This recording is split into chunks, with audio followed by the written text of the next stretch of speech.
Apa sih?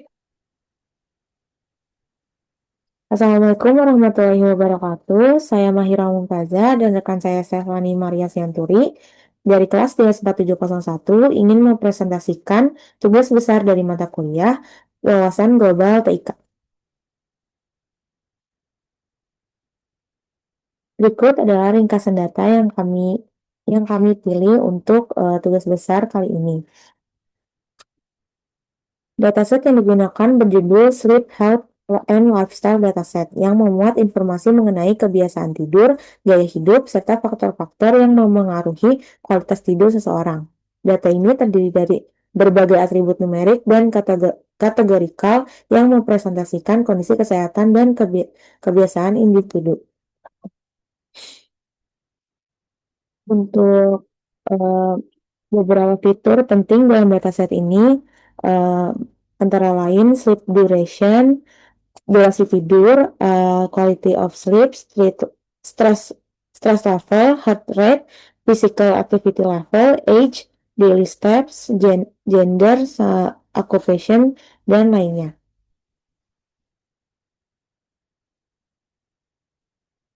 Untuk tahap pertama, kita akan mengidentifikasi missing value. Karena dengan adanya missing value, dalam dataset akan memengaruhi dalam tahap analisis.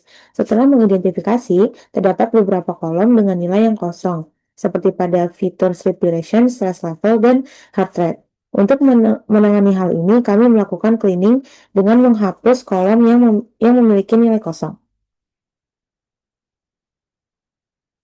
Selanjutnya adalah outlier. Visualisasi yang digunakan dalam tahap menganalisis outlier adalah box plot. Dengan box plot, dengan mudah dapat melihat outlier atau nilai yang menyimpang dari mayoritas nilai lainnya. Dalam visualisasi ini, terlihat pemilik heart rate memiliki outlier.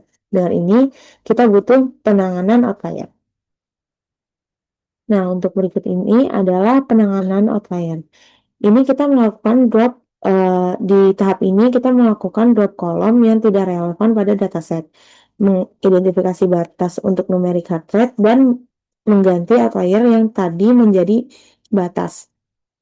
Setelah itu, mengecek kembali jumlah outlier agar tidak adanya lagi outlier.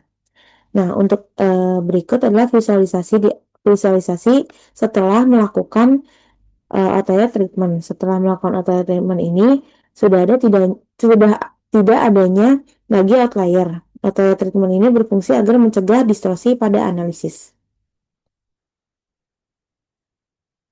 Nah, untuk selanjutnya ini adalah korelasi antar variabel.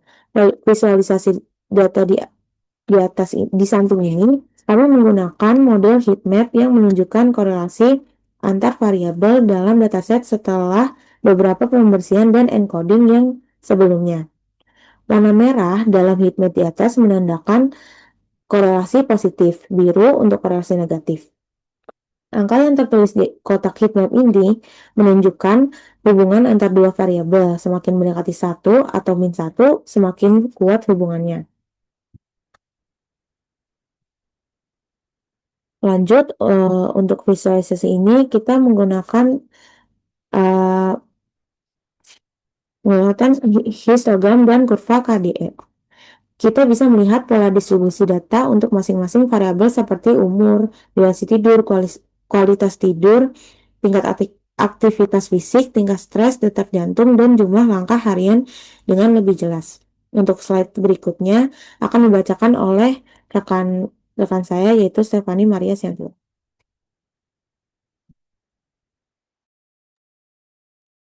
Baik, baik. Selanjutnya ini merupakan visualisasi dari data atribut yang kategorikal yang dimana visualisasi ini menunjukkan jumlah data dari gender, occupation, BMI kategori, blood pressure, dan sleep disorder yang dimana untuk kolom gender ini datanya cukup seimbang antara laki-laki dan perempuan. Untuk occupationnya terlihat tidak merata, ada jenis pekerjaan yang jumlahnya sangat sedikit. Untuk BMI kategori dan sleep disorder didominasi oleh satu kategori tertentu. Sedangkan untuk blood pressure mempunyai sebaran yang lebih luas, tetapi ada kategori yang jauh lebih sering muncul. Dan untuk visualisasi ini juga membantu kita untuk memahami jumlah data per kategorinya dan melihat apakah datanya seimbang atau tidak. Namun, grafik ini belum menunjukkan hubungan antar kolom, variasi dalam satu kategori, atau perubahan dari waktu ke waktu. Jadi untuk analisis lebih dalam, visualisasi lain seperti heat map atau scatter plot tetap dibutuhkan. Slide selanjutnya.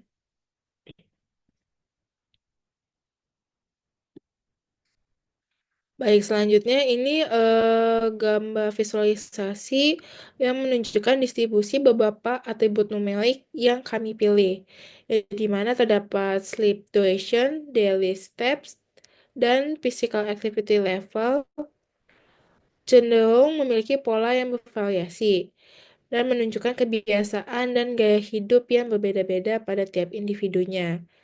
Untuk quality of sleep, stress level, dan heart rate terlihat mempunyai nilai-nilai yang lebih dominan pada rentang tertentu. Untuk age juga tersebar cukup merata, meskipun ada kelompok usia tertentu yang lebih banyak. Dan visualisasi ini membantu dalam memahami pola umum dan penyebaran data numerik secara cepat. Selanjutnya.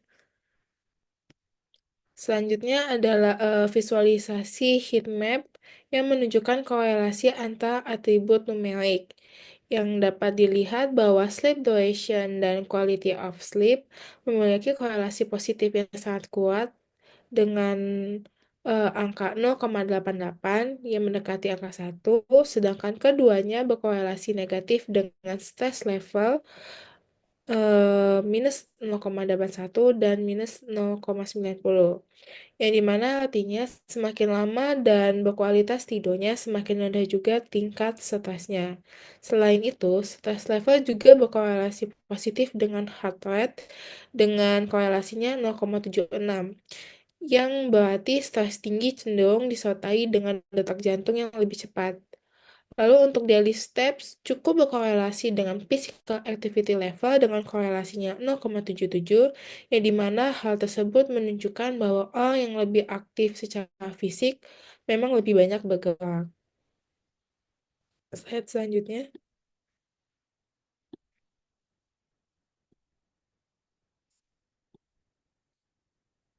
Baik, selanjutnya ini adalah visualisasi hubungan antara stress level dan sleep duration, yang dimana terlihat bahwa saat stress level meningkat, sleep duration-nya cenderung menurun. Selain itu, warna titik-titiknya juga menunjukkan quality of sleep, yang dimana tingkatnya dari 4 sampai 9, dimana semakin cerah warnanya, kualitas tidurnya semakin baik.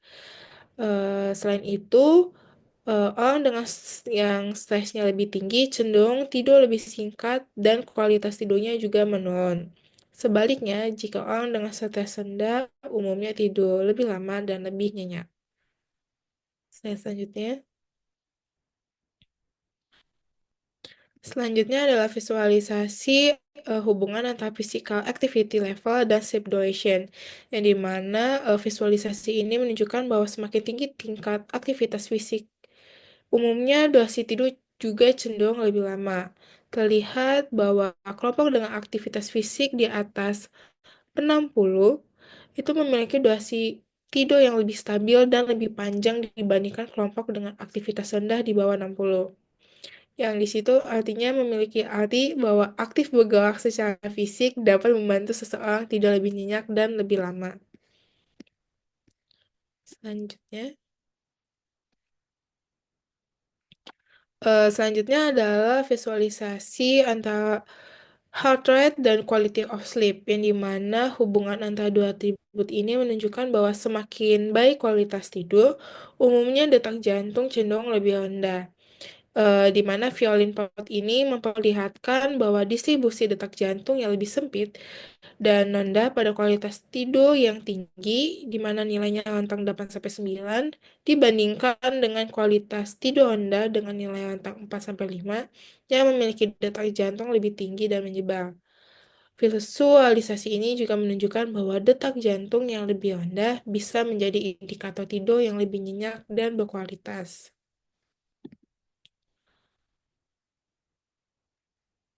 Berikut adalah insight dari dataset yang kita pilih. Untuk yang pertama adalah kualitas tidur sangat berkaitan dengan stres dan detak jantung. Korelasi negatif yang kuat ditemukan antara quality of sleep dan stress level, yaitu minus 0,90 dan heart rate minus 0,71. Artinya, semakin tinggi tingkat stres dan detak jantung, kualitas tidur cenderung menurun. Yang kedua, durasi tidur menurun saat stres meningkat. Terdapat korelasi negatif antara sleep duration dan stress level yaitu minus 0,81. Visualisasi scatter plot menunjukkan bahwa orang dengan stres tinggi cenderung tidur lebih singkat. Yang ketiga, aktivitas fisik tinggi terkait dengan tidur lebih lama. Korelasi positif antara physical activity level dan sleep duration yaitu 0,21 terlihat dari box plot. Semakin aktif seseorang secara fisik, umumnya durasi tidurnya lebih panjang dan stabil. Keempat, langkah harian atau daily steps berkorelasi kuat dengan aktivitas fisik. Korelasi sebesar 0,77 menunjukkan bahwa daily steps bisa menjadi indikator sederhana untuk mengukur tingkat aktivitas fisik harian.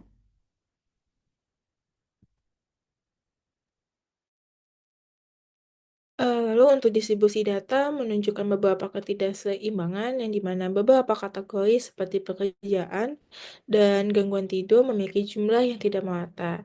Dan hal ini perlu dipertimbangkan lagi saat membangun model prediktif agar tidak bias. Lalu untuk insight, selanjutnya terdapat outlier pada heart rate, yang dimana sebelum dibersihkan, fitur heart rate tersebut mengandung beberapa outlier yang cukup signifikan. Lalu setelah diterapkan metode capping, distribusi menjadi lebih stabil dan mencegah gangguan dalam analisis statistika dan pemodelan.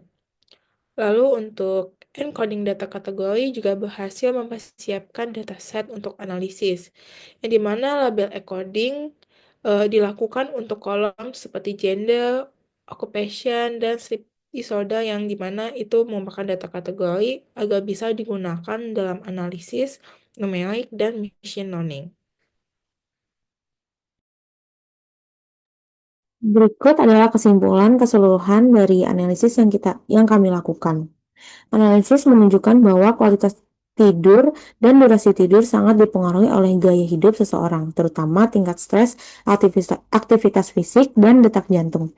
Semakin tinggi stres, kualitas tidur cenderung menurun. Sebaliknya, gaya hidup sehat seperti aktif secara fisik dan memiliki detak jantung yang stabil berkaitan dengan tidur yang lebih baik. Temuan ini menegaskan pentingnya menjaga keseimbangan gaya hidup untuk mendukung kesehatan tidur yang optimal. Sekian dari presentasi kelompok kami, kurang lebihnya mohon maaf. Wassalamualaikum warahmatullahi wabarakatuh.